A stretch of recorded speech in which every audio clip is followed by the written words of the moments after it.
Magandang umaga po sa inyong lahat. Kung tayo ay mga tunay na tagasunod ni Kristo,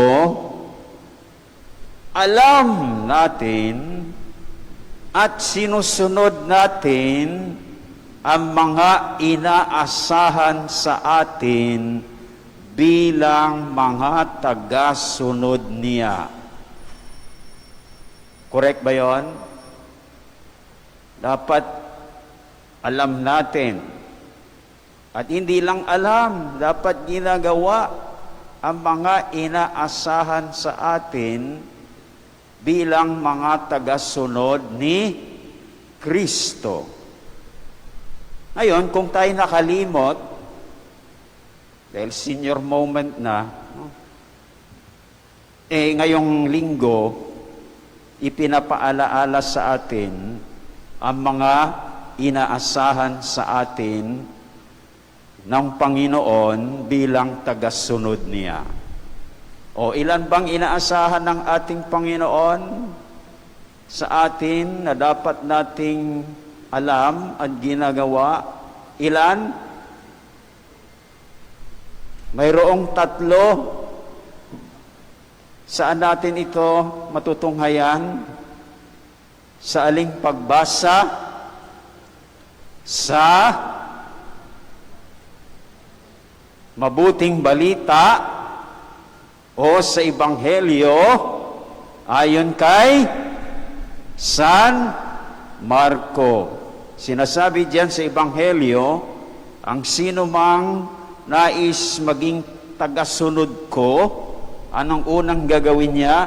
Limutin ang kanyang sarili.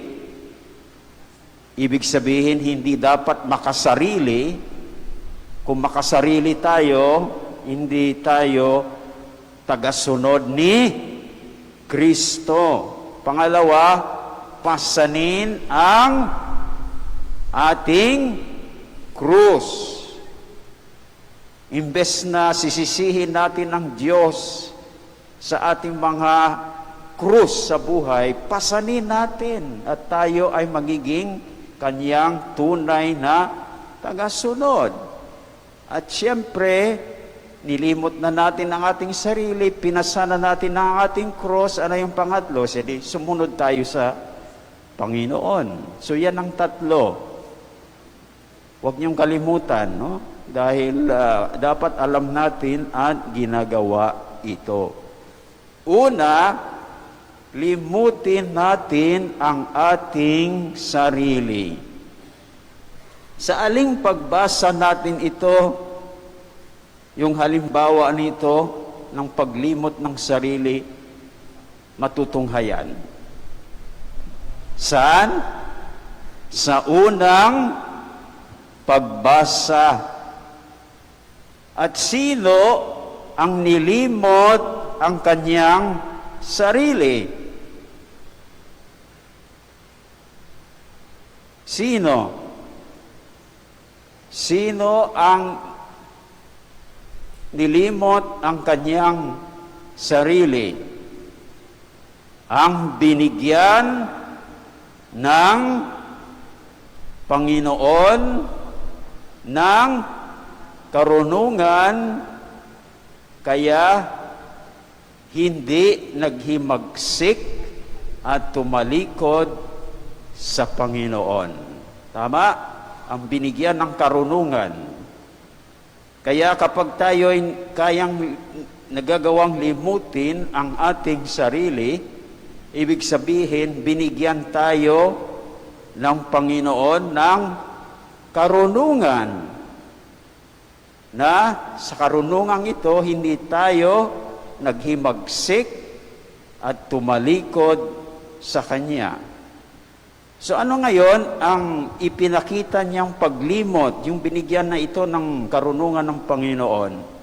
Anong ginawa niya bilang paglimot? O ang ipinakita niyang paglimot sa sarili? Nang dahil sa Panginoon na sa Kanya ay hindi naghimagsik at tumalikod, anong ginawa? Nilimot ang sarili. Una, hindi tumutol sa nagbugbog sa Kanya. O, magagawa mo lang yan kung nilimot mo yung sarili mo. Pero pag hindi mo nilimot ang sarili mo, bugbugin mo rin. Di po ba? Ang nagbugbog sa iyo. Ikalawa, alin? Hindi kumibo nung siya ay ininsulto. Ay kapag hindi mo nilimot ang sarili mo, ay talagang hindi ka lang dyan, hindi kikibo. Di ba? Ininsulto ka na eh. Pero kapag hindi ka kumibo at kahit na ikaw ay ininsulto ng dahil sa Panginoon, nilimot mo ang iyong sarili. So yan ang halimbawa ng paglimot sa sarili alang-alang sa Panginoon. Maliwanag na po? Maliwanag po? Amen? Ikalawa, pasanin ang ating krus. O sa aling pagbasa naman natin ito matutunghayan? Sa ikalawang pagbasa mula sa sulat ni Apostol Santiago. O, anong halimbawa ng paglimot ang ibinibigay sa ikalawang pagbasa? Ang halimbawa ay ang patunayan sa gawa ang ating pananampalataya. Ang patunayan sa gawa ang ating pananampalataya, madali ba o mahirap? Mahirap. Agree kayo? Mahirap patunayan sa gawa ang ating pananampalataya. Gaya ng pagiging tagasunod ni Kristo. Madali ba? Hindi. Mahirap. Kaya ang patunayan sa gawa ang ating pananampalataya dahil mahirap ay isang krus. Subalit kung pinatutunayan natin, pinapasan natin ang ating krus. O, ano ba yung halimbawa na ibinigay sa ikalawang pagbasa ng pananampalataya na hindi pinatunayan sa gawa? Yung halimbawa na sinasabi diyan na kung tayo ay sasabihin sa ating kapatid na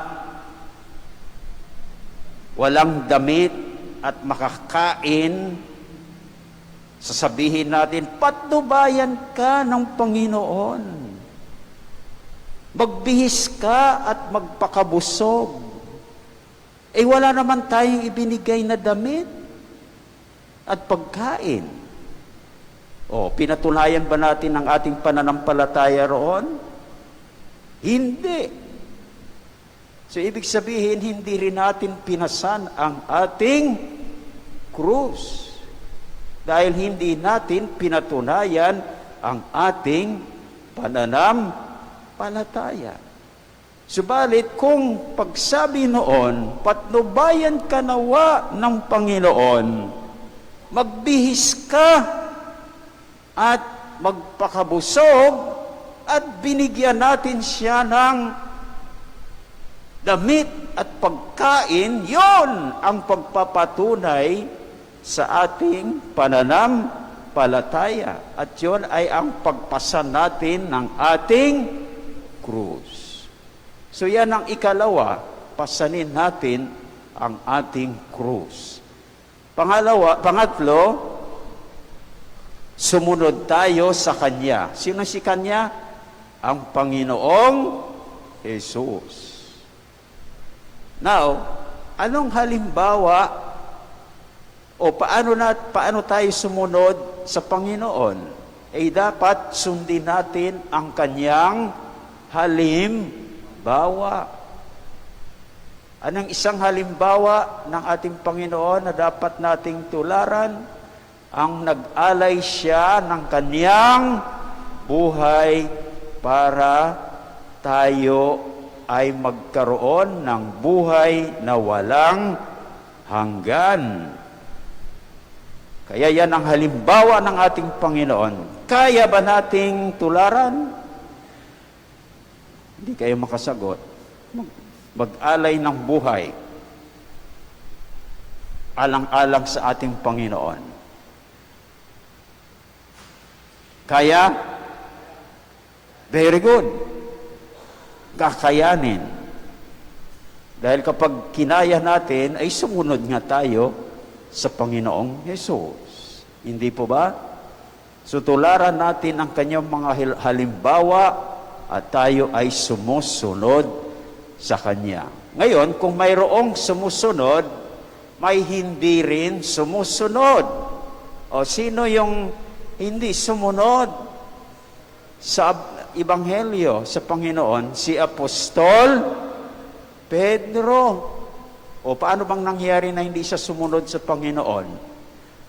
Dito sa Ebanghelyo, sinabi ng ating Panginoon, o ipinaalam na niya sa kanyang mga alagad, ang kanyang darating na pagpapakasakit, pagkamatay, at muling pagkabuhay. O sumang-ayon ba si Pedro? Hindi.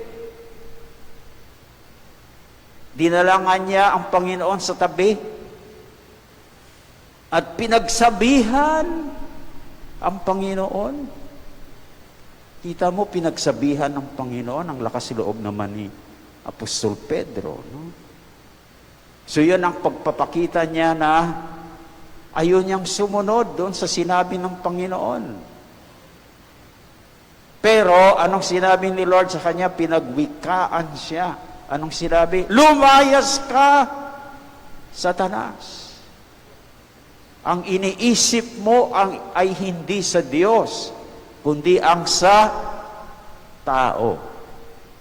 Kaya ganyan pala ang nangyayari kapag hindi tayo sumusunod sa Panginoon. Tayo ay nagiging Satanas. O gusto ba niyo yon? Maging Satanas kayo? Ay dapat sumunod sa Panginoon. Dahil kung hindi tayo sumunod sa Panginoon, sinong sinusunod natin? Si Satanas. Kaya yun ang sabi ni Lord kay Apostol Pedro, hindi mo ako sinusunod, di si Satanas ka. Dahil ang iniisip mo ay hindi ang sa Diyos, kundi ang sa tao. Kaya mga kapatid, sumunod tayo sa Panginoon at tayo, ang ating iniisip ay hindi sa tao, kundi sa Diyos. At tayo ay magiging tunay na mga tagasunod ng ating Panginoon. So, yun ang tatlong inaasahan sa atin ng Panginoon. Ang tanong natin sa ating mga sarili, number 1, magawa ba natin o kaya ba nating limutin ang ating sarili alang-alang sa Panginoon? Amen po ba o hindi amen? Mahina Amen po? Very good. Kaya ba natin napasanin ang ating krus alang-alang sa Panginoon? Amen po ba? At kaya ba nating sumunod sa Panginoon dahil tinutularan natin ang kanyang mga halimbawa? Amen po ba?